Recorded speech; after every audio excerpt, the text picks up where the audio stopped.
(2026년 7월 9일) 이스라엘 투데이 시작합니다. 불과 얼마 전까지만 해도 미국과 이란이 협상에 나서면서 중동에도 긴장이 완화되는 것 아니냐는 전망이 나왔습니다. 하마스 역시 가자 지구를 통치해온 행정기구를 해체하고 새로운 행정체계에 권한을 넘기겠다고 발표했죠. 이란은 또 한 번 휴전협정을 위반하면서 호르무즈 해협에서 상선들을 공격했고, 미국은 곧바로 대규모 보복공습에 나섰습니다. 이란의 대한 미사일 기지와 드론 시설, 해안 방공망 등 핵심 군사 시설이 공격을 받았고, 이란도 걸프 지역 미군 기지를 향해 보복에 나서면서 중동은 다시 군사적 긴장 국면으로 들어갔습니다. 가자 지구의 하마스도 마찬가지입니다. 하마스는 자신들이 운영해온 가자 정부를 해산하고 행정 권한을 유엔이 지도하는 과도 행정기구에 넘기겠다고 발표했습니다. 하지만 가장 중요한 무장 해제에 대해서는 끝내 언급하지 않았습니다. 이스라엘은 이번 발표에 대해 보여주기식 조치에 불과하다고 일축했습니다.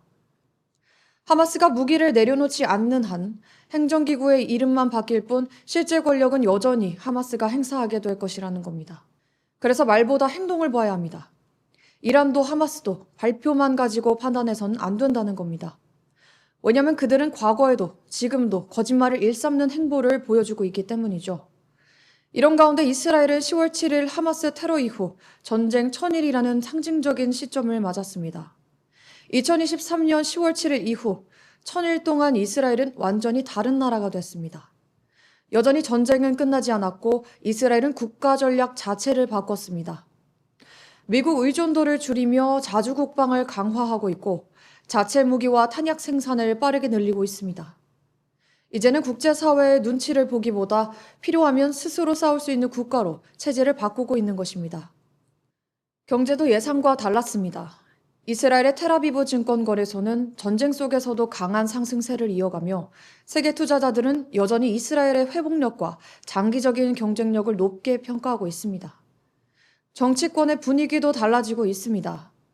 네타냐후 총리는 국민과의 대화에서 가자지구 유대인 정착촌 재건 가능성을 완전히 배제하지 않는다고 밝혔습니다. 과거에는 상상하기 어려웠던 이야기들이 이제는 실제 정책 논의의 중심으로 올라오기 시작한 겁니다. 반면 이란에서는 더욱 강경한 움직임이 나왔습니다. 이란 혁명수비대 계열에서는 트럼프 대통령과 네타냐후 총리에 대한 암살을 공개적으로 촉구했습니다. 이들은 이를 종교적 의무라고 주장하며 현재 진행 중인 휴전 협상도 미국의 시간 벌기 전략에 불과하다고 비난했습니다. 이에 이스라엘은 이스라엘의 파괴를 추구하는 누구든 같은 운명을 맞게 될 것이라며 강경 대응을 경고했습니다. 한편 이란 내부에서도 심상치 않은 변화가 감지되고 있습니다. 서부 국경에서는 쿠르드계 무장 세력이 혁명수비대와 경찰을 상대로 잇따라 공격을 벌이며 무력 충돌이 확산되고 있습니다. 여기에 하메네이 사망 이후 권력 공백까지 겹치면서 성직자 세력과 혁명수비대 등 권력층 내부의 균열도 점차 수면 위로 드러나고 있습니다. 이란이 정권 교체가 아니라 내전과 내부 분열을 통해 국가 자체가 약화되는 방향으로 흘러갈 가능성도 제기되고 있습니다. 여기에 일부 국제구호단체를 둘러싼 정치적 편향성 논란까지 이어지면서 전쟁은 군사 충돌을 넘어 외교전과 여론전으로까지 확대되는 모습입니다. 최근 NGO 모니터는 국제의료구호단체, 국경 없는 의사회 내부에 반유대주의와 반이스라엘 성향이 조직적으로 자리 잡고 있다는 보고서를 공개했습니다. 전직 사무총장과 유대인 직원들의 증언, 내부 대화 내용 등을 근거로 인도주의를 내세우는 국제기구들조차 정치적 편향에서 자유롭지 않다는 주장이 제기된 것입니다. 결국 이번 주 중동은 중요한 변곡점을 맞고 있습니다. 이란은 군사적 압박을 이어가고 있고 하마스는 전후 질서의 주도권을 놓지 않으려 하고 있습니다. 반면 이스라엘은 전쟁 이후를 내다보며 국가 전략 자체를 새롭게 설계하기 시작했습니다. 이제 중동의 핵심은 전쟁이 끝날 것인가가 아니라 전쟁 이후 누가 어떻게 새로운 질서를 만들 것인가로 옮겨가고 있습니다. 총과 미사일만의 전쟁이 아니라 국제기구와 언론, 여론까지 모두 전쟁의 한 축이 되면서 무엇이 사실이고 무엇이 선전인지를 분별하는 일이 그 어느 때보다 중요해지고 있습니다. 오늘은 이러한 변화가 앞으로 중동 정세에 어떤 영향을 미칠지 조현영 기자와 함께 살펴보겠습니다. 어서 오십시오. 안녕하십니까. 첫 번째 분석 이슈부터 알아보도록 하겠습니다.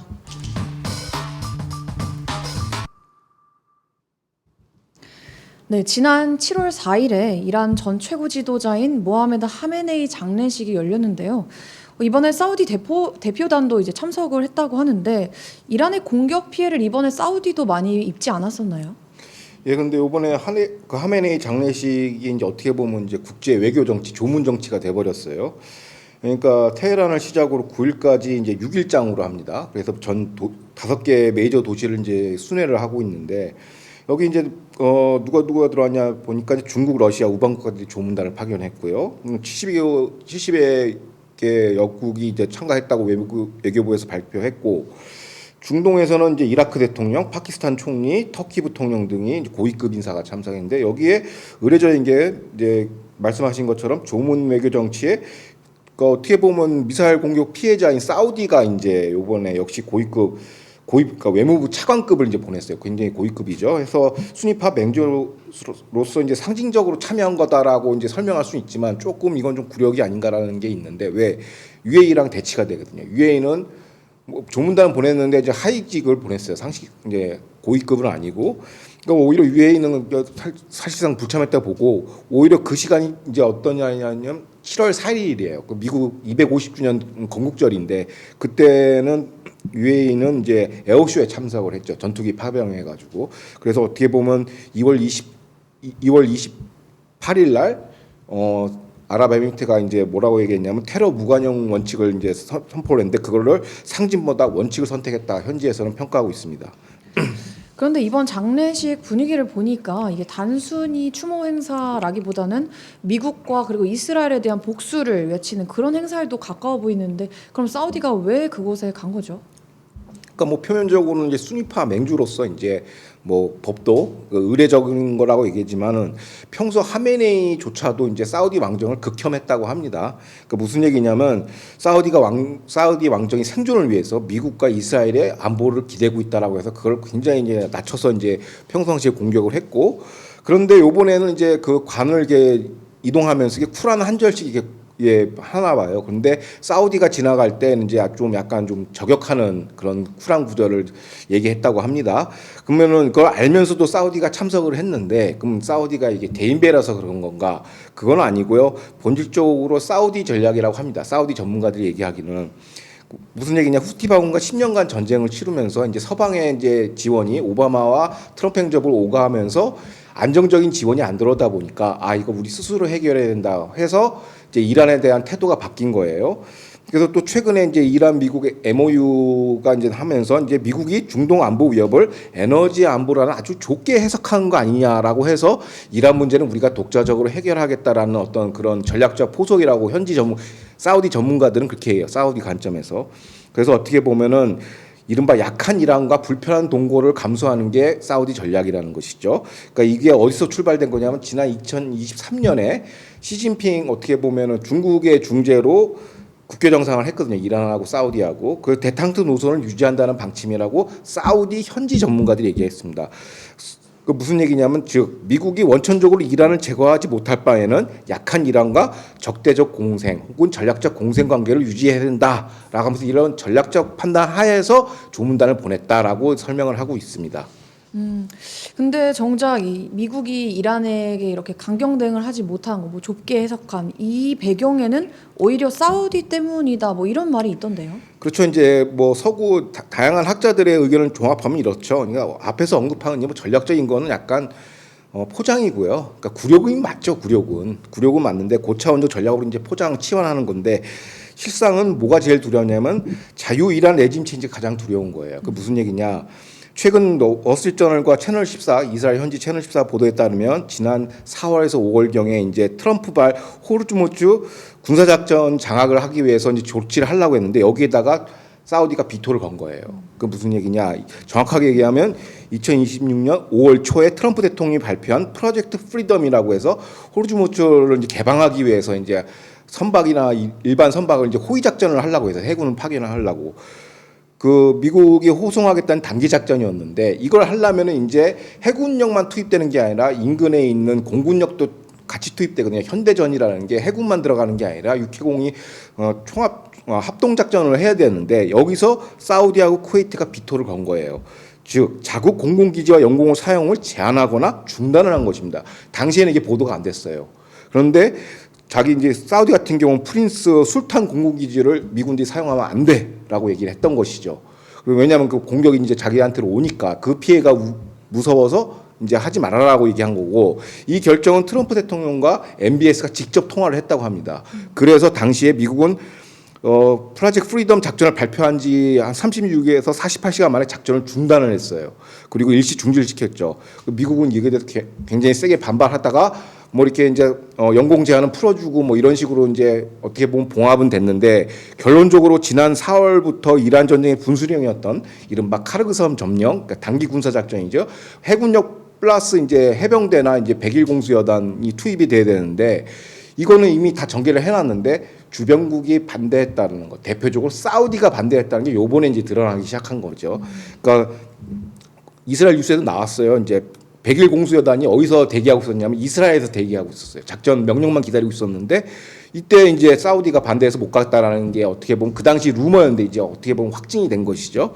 그러니까 트럼프가 이른바 이란 MOU로 타코한 게 아니라 꽁무니 뺀 게 아니라 사우디 동맹국이 반대했기 때문에 군사작전을 그냥 중단시킨 거다라고 본 거고 이게 바로 사우디는 이란 레짐 체인지를 통해서 자유이란을 가는 것보단 지금같이 약한 이란을 소론한다. 그래서 앞서 사우디 전문가가 얘기한 것처럼 서구의 안정적 지원이 없어서 미국의 중도 안보를 좁게 해석해서 이런 거는 이제 핑계에 불과한 거고 실질적으로는 이란을 끝내버릴 수 있는 기회를 요번에 사우디가 날린 거예요.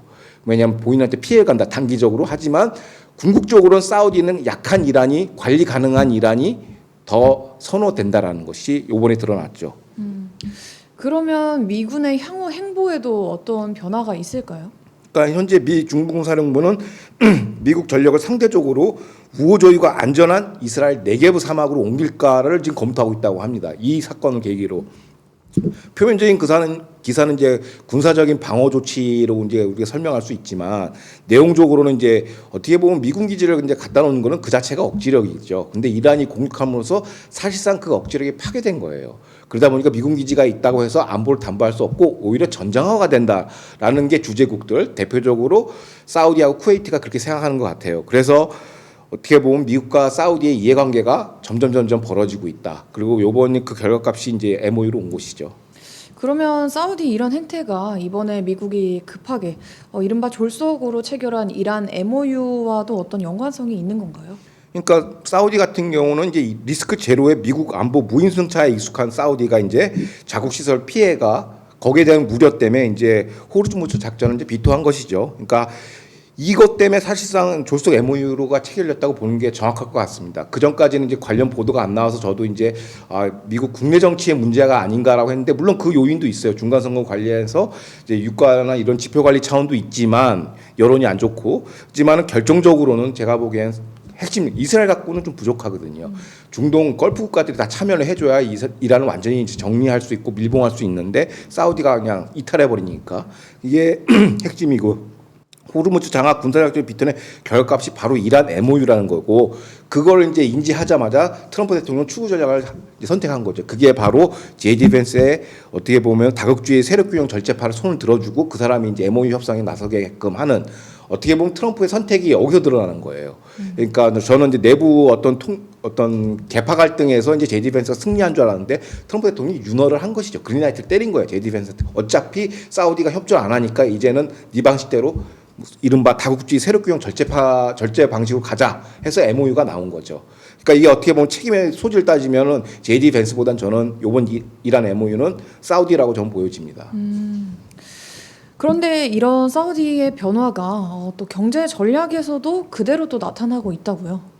그러니까 그 그림 동서 파이프라인 지도를 보시면 알겠지만 이제 사우디 같은 경우는 페르시아만 아부 카이크에서 이제 얀부로 동서 파이프라인을 통해서 이제 홍해 지향성으로 한다는 거예요. 동서 빨간 선이 이제 동서 파이프라인이고 바로 위에가 이제 홍해죠. 홍해를 통해서 물류를 하고 그 옆에 있는 저 페르시아만은 이제 안 쓰겠다는 거죠. 호르무즈만은 이제 그쪽은 이제 안 쓰고 홍해 지향성으로 가고 있는데 문제의 그 동부 유정과 아부 카이크에서 홍해 연안 얀부로 연결되는 그 거리가 한 1,200km 정도 된다고 하고 동서 파이프라인이라고 이제 지금 명명돼 있고요. 현재 하루 최대 700만 배럴의 원유를 지금 공급하고 있다고 해요. 그래서 새로운 물류 동맹의 역할을 수행하고 있고 사실상 사우디는 호르무즈 해협을 포기했다라고 보여지는 게 맞을 것 같고 대체 노선으로 이제 홍해 라인을 지금 지향성을 보이고 있다라고 설명하고 있습니다. 현지에서는.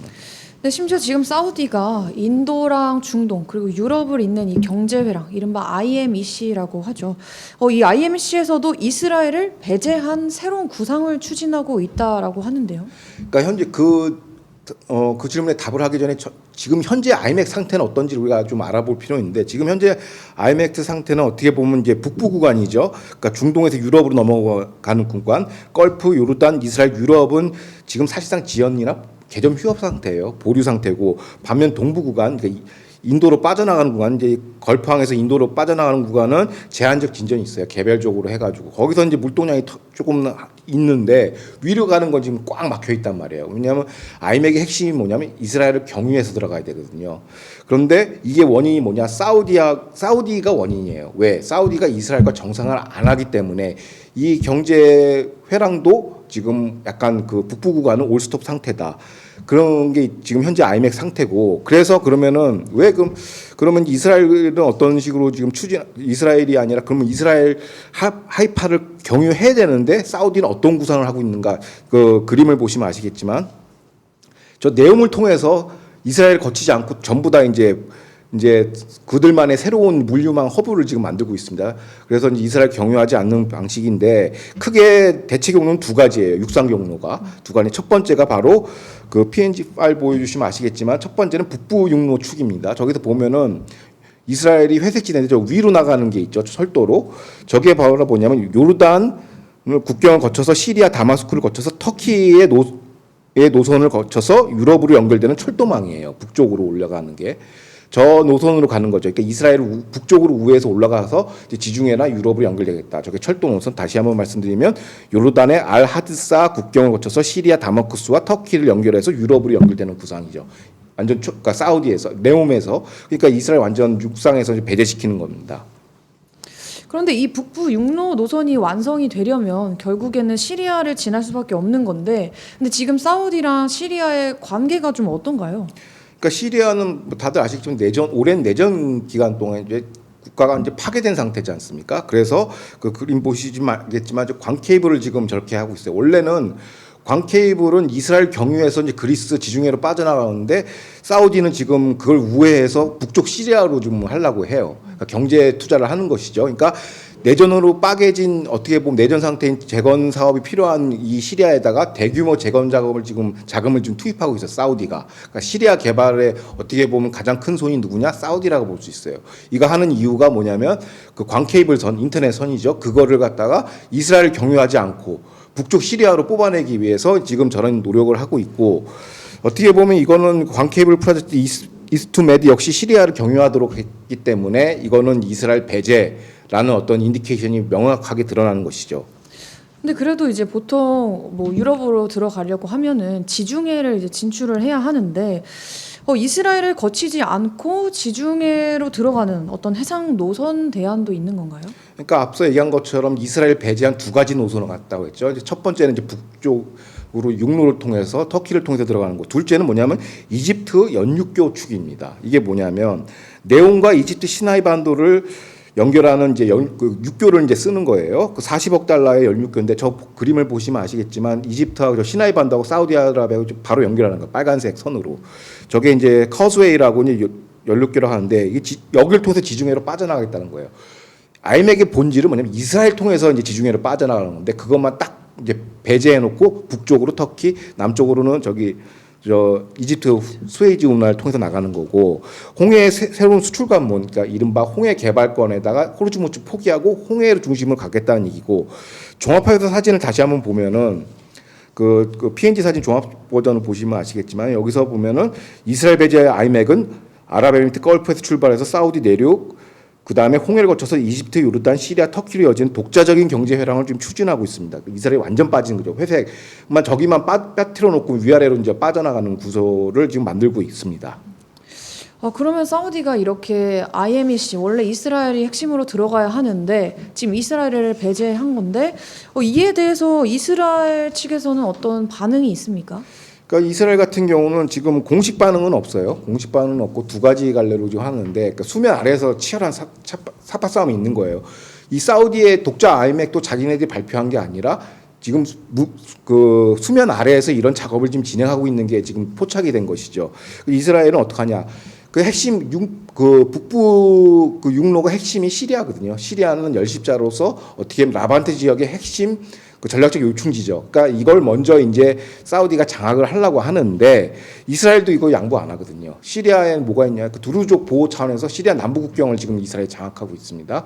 어떻게 보면 이거 이제 국경을 방어하기 위해서 이제 하는 조치인데 여기에 대해서 양보가 없다라는 거고 또 하나 거쳐야 되는 게 레바논 지역인데 레바논에서도 현재 자라니 강 이남으로는 절대 그 IDF 철수는 없다라고 지금 얘기를 하고 있어요. 그러니까 레바논과 시리아를 꽉 붙들고 있는 거죠. 이걸 통해서 이제 사우디한테 견제를 하는 거죠. 아직 우리가 시리아와 레바논을 통해서 영향력을 행사할 수 있어라는 걸 사우디한테 보여주는 겁니다. 수면 아래에서. 그러니까 이런 식으로 이제 카운터를 걷는 방법이 지금 보여지고 있습니다. 네, 그런데 이제 이 정도 규모의 이 대형 경제 회랑 이 사업을 사우디가 단독으로 추진을 하는 게 가능할까요? 그러니까 이게 사우디 단독은 안 되고 최근 이제 드러나는 이제 어떤 형세 중동의 질서가 뭐냐면 사우디가 터키랑 굉장히 가깝게 지내고 있어요. 그러니까 아까 얘기했던 그 IMF 북부 육상 철로로 가려면 터키의 협조가 필요해야 돼요. 그리고 중동의 핵심 미들 파워인 터키와 지금 급속도로 가까워져 있고 최근 아브라함 협정 2.0 이른바 이제 안보 협정이죠. 사우디 포함되는 이거를 지금 가입을 보류하고 있어요. 트럼프 대통령도 이걸 요구했는데 사우디가 보류, 묵묵부답으로 얘기하고 있습니다. 이건 뭐냐면 이른바 이스라엘 주도 이런 아브라함 협정 안보 체제에 가입할 의사가 없다라고 그냥 암묵적 반대를 하는 것이죠. 그 대신에 사우디가 뭘 했냐? 터키, 파키스탄 안보 동맹 체제를 맺었어요. 그러니까 사실상 아브라함 2.0에 가입할 뜻이 없다라는 거예요. 공개적으로 얘기하지 않았지만 침묵. 왜냐? 안보는 물류랑 같이 움직이거든요. 그래서 사실상 터키, 파키스탄 안보 여기 동맹 체제가 올라탔다라고 보는 게 정확한 해석인 것 같고요. 그래서 그 연장선에서 이스라엘 배제 IMF를 같이 추진하는 겁니다. 이건 명시적으로 이제 드러나기 시작한 거예요. 물론 사우디 당국은 발표하지 않아요. 근데 실제로 물밑에서 진행되는 현상을 보면 그 방향으로 가고 있다는 것이죠. 그렇다면 사우디가 이제 이스라엘과의 이 국교 정상화 이거에 대해서 항상 조건부를 걸었던 게 팔레스타인 국가 인정을 해야 한다 이렇게 했었는데 알고 보면 지금 계속 미루는 진짜 이유는 여기에 있다 이렇게 봐야 하는 걸까요? 그러니까 팔레스타인 문제는 하나의 핑계죠. 이걸 뭐 이스라엘이 해소하지 않았기 때문에 같이 할 수 없다라고 얘기하는데 그러니까 이게 뭐냐면 팔레스타인 국가 인정은 이스라엘이 받을 수 없는 카드예요. 그러니까 이걸 딱 걸어놓고서 이것 때문에 안 돼라고 표면적으로 얘기하지만 실상은 이스라엘 빼고 중동 질서를 다시 짜고 싶다라는 거예요. 그러니까 아까 계속 반복되게 말씀드리는 게 뭐냐면 사우디 주도 IMF의 핵심 관통로가 시리아거든요. 근데 지금 현재 시리아 알줄라니 정권의 가장 그 후원자 실소유주가 누구냐? 바로 터키 에르도안입니다. 그러니까 여기 이걸 터키랑 가까워지는 거는 사실상 터키를 통해서 같이 순위파인 시리아를 이제 통제하는 그런 구조고 있죠. 그러니까 뭐냐면 약화된 이란 시아파 이제 이란이 지금 약화됐지 않습니까? 물론 드론이나 이런 건 공격할 수 있지만은 물론 신정체제 IRGC가 살아있긴 하지만 과거보다 힘이 약해진 건 사실이에요. 요 정도는 우리가 관리 수준이 가능하다. 즉 이란 시아파의 그 권력 공백을 지금 터키랑 사우디가 지금 메꾸는 거예요. 같은 범순위파 맹주인 사우디가 이제 터키랑 협력하는 거고 에르도안조차도 뭐 오스만 제국에 불화해가지고 자기가 새로운 술탄이라고 지금 얘기하는 황국이니까 사우디랑 협조가 되는 것이죠. 관계도 급속도로 가까워지고 고로 시아파 이란 종말론적 신전체제만 정리 혹은 약화되면 순위파인 터키와 사우디가 중동 질서를 주도하자. 이스라엘 배제, 아브라함 협정 필요 없다. 이걸 지금 물밑에서는 시그널을 계속 보내고 있는 겁니다. 그래서 어떻게 보면 이스라엘 배제 중동 질서 세판짜기가 지금 현장에서는 벌어지고 있다라고 보여지는 거고, 그러면 이스라엘과 국교 정상화가 필요할까요? 필요 없을까요? 필요 없죠, 당연히. 이거는 그냥 표면적인 이유, 그냥 국제 서방에다가 얘기하는 핑계거리, 트럼프한테 얘기하는 핑계거리가 이거죠. 아, 팔레스타인 국가 인정 안 해서 그렇다. 근데 속내는 다 알죠. 아, 너네들이 독자적인 아이맥을 지금 구축하려고 하는구나, 이스라엘 배제. 네타냐후도 이걸 모르는 게 아니죠. 그러니까 시리아와 레바논에서 절대 1인치도 양보를 안 하는 겁니다. 네, 알겠습니다. 그럼 두 번째 분석 이슈 알아보도록 하겠습니다.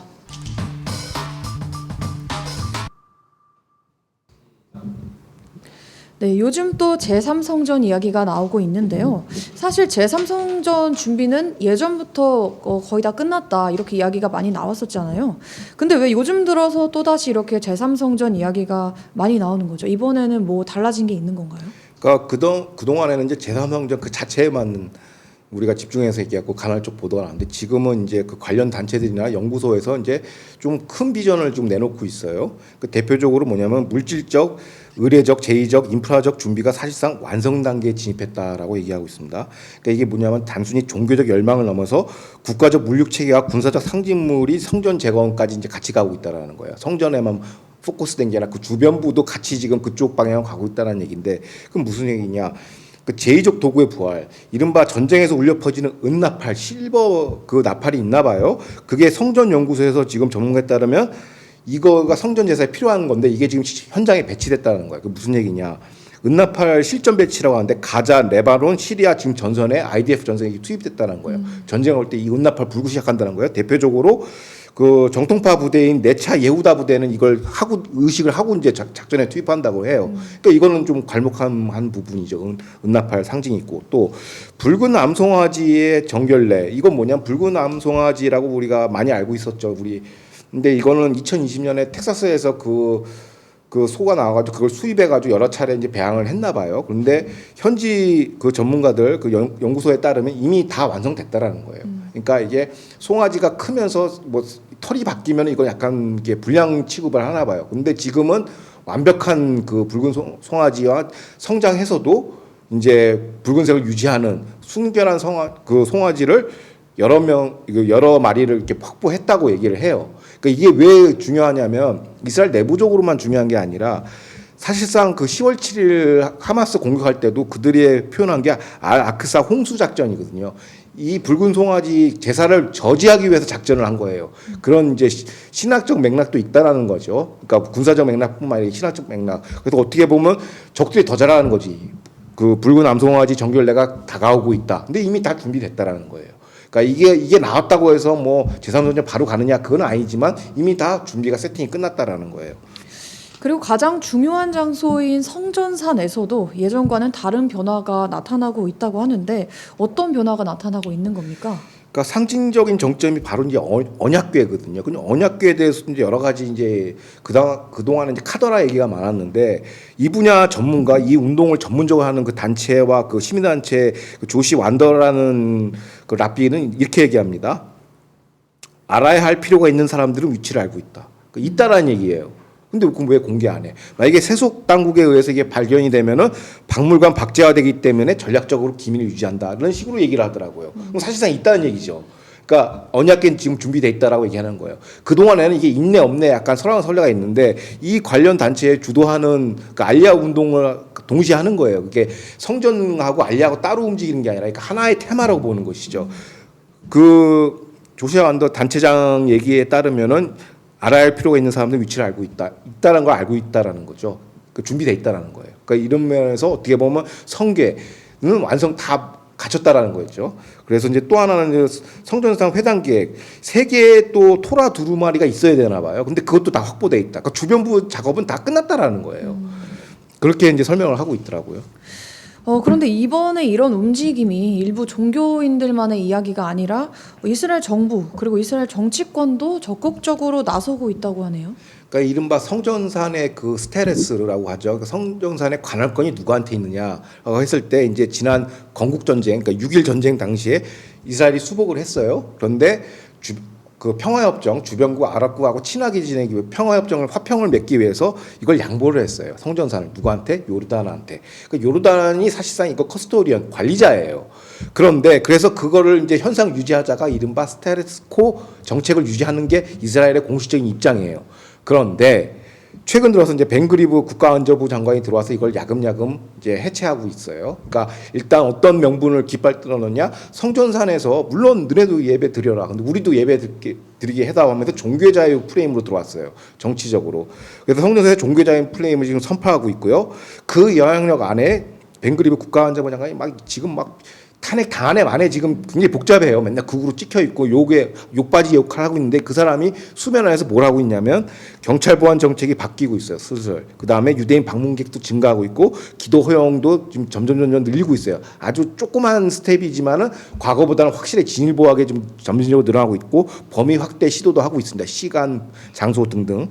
그러니까 어떻게 보면 지지층은 역사적 권리라고 회복하고 있지만은 반대 정파에 대해서는 이거는 뭐 3차 대전 날 수 있다. 이런 식의 약간 여론의 문제가 지금 치환되고 있어요. 그 다음에 또 하나가 누구냐면 그 유명한 그 재무장관도 또 한 보수하죠. 강경파.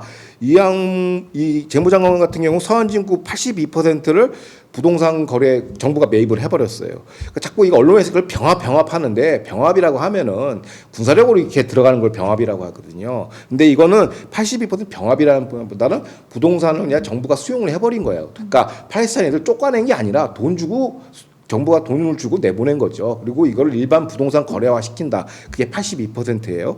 그래서 2025년 9월경 서한지구의 약 80%를 이제 정부 관할 땅으로 했고 다 보상금 줬어요. 비싼 돈 주고. 그래서 이제 나블루스, 제닌, 헤브루만 제외하고 나머지는 이제 이스라엘이 개발을 하는 거죠. 이제 건설 개발하는 거고 대표적으로 이제 이원 재개발 구역인데 그게 이제 예루살렘과 마엘렐 아두민을 연결하는 그 건데 그 이원 사업을 좀 지향하고 있고 수천호 규모의 신규 주택 건설을 승인하고 있어요. 그러니까 이런 얘기를 합니다. 감난산 밑에도 이제 유대인 정착촌이 지금 막 들어서고 있다고 해요. 그 주변, 그러니까 성전을 예루살렘 성전을 이제 에워싸고선 개발 프로젝트 계속 들어가는 거죠. 그러니까 이건 뭐냐면 어떻게 보면 저변 확대에 해당되는 거예요. 그 주변을 완전히 이제 정착민으로 이제 깔아버리겠다라는 이제 이스라엘의 의도고 그다음에 성전으로 들어가는 새로운 도로 인프라 건설을 통해서 여러 가지 또 투자 사업이 지금 들어가고 있고 이렇게 되고 있고 그다음에 이 재무장관이 재밌는 얘기를 했어요. 지난 2025년 예루살렘 데이에서 뭐라고 얘기했냐면 동쪽 성벽을 가리키면서 이제 여기에 성전을 다시 세우자라고 그냥 이제 명시적으로 얘기합니다. 근데 아직까지 정책적인 뭐 블루프린트는 없어요. 재산성을 짓자고 하지는 않지만 모든 메시징이나 정책적 방향성은 재산성전으로 향하고 있다. 그리고 이 투톱 이제 그 벤그리브나 재무장관 같이 이제 강성 보수들은 이걸 대놓고 얘기하고 시작하고 이제 수면 아래에서 정책적으로 집행하고 있는 게 지금 포착이 되고 있습니다. 근데 지금 이스라엘 내에서는 또 대규모 인프라 사업도 진행 중인데 그럼 이것도 어떻게 제3성전 건축 이 준비와 관련이 있는 걸까요? 그러니까 현지에서는 이걸 제3성전 물류의 가시화라고 얘기를 해요. 그게 무슨 얘기냐면 그러니까 그 제3성전을 진입하기 위해서 4천만 명을 수용할 수 있는 고속 수송로를 지금 개발을 하고 있고요. 이른바 이제 사회 간접 자본 SOC의 확충을 하고 있고 그 이면에는 이제 절기 순례객을 맞이하기 위한 정교한 계산이 깔려 있다는 거야.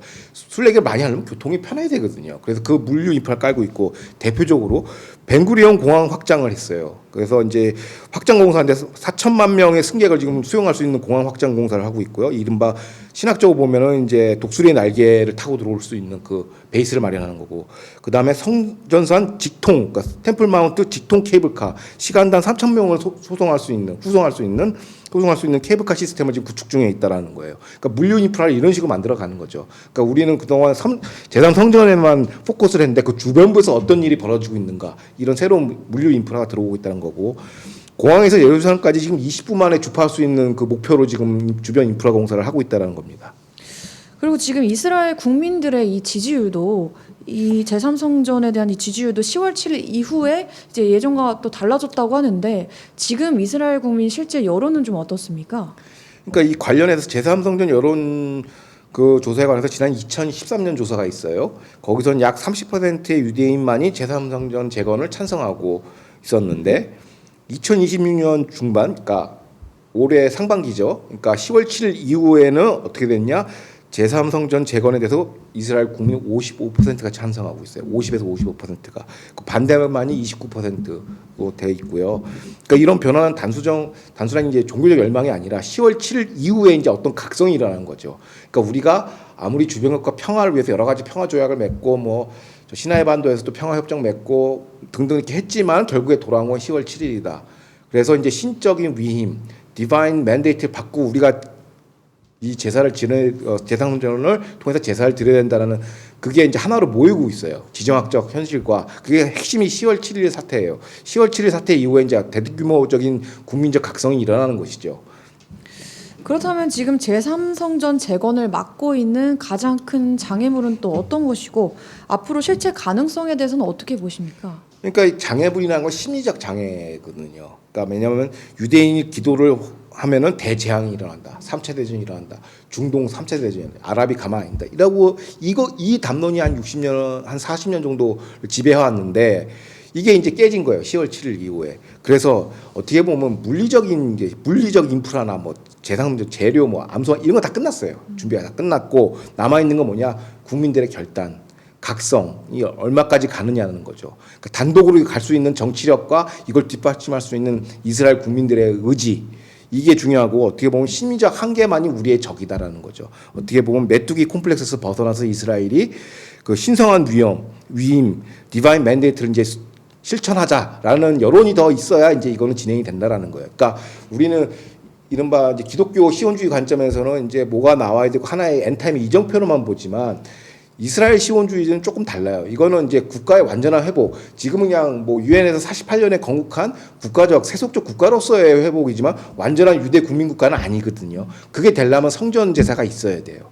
그렇기 때문에 이거를 보면 완전한 건국은 이제 성전 제사가 있어야 보는 그 관점이란 말이죠. 그러니까 우리랑 조금 관점이 달라요. 우리는 약간 이게 엔타임에 진입하는 타임라인 정도로 본다면 이들은 이스라엘 완벽한 회복으로 보는 거예요. 그래서 이들은 회복 사역, 구속 사역으로 해가지고 지금 어떻게 보면 대국민 그 어떤 그 포교 활동이라고 하나 그런 이제 각성 활동을 지금 하고 있다고 관련 단체들은 설명하고 있습니다. 네, 알겠습니다. 오늘도 정확한 중동 소식 전달해 주셔서 정말 감사합니다. 수고하셨습니다. 네, 고생하셨습니다. 그럼 저희는 다음 주 이 시간에 또 찾아뵙도록 하겠습니다. 시청해 주셔서 감사합니다.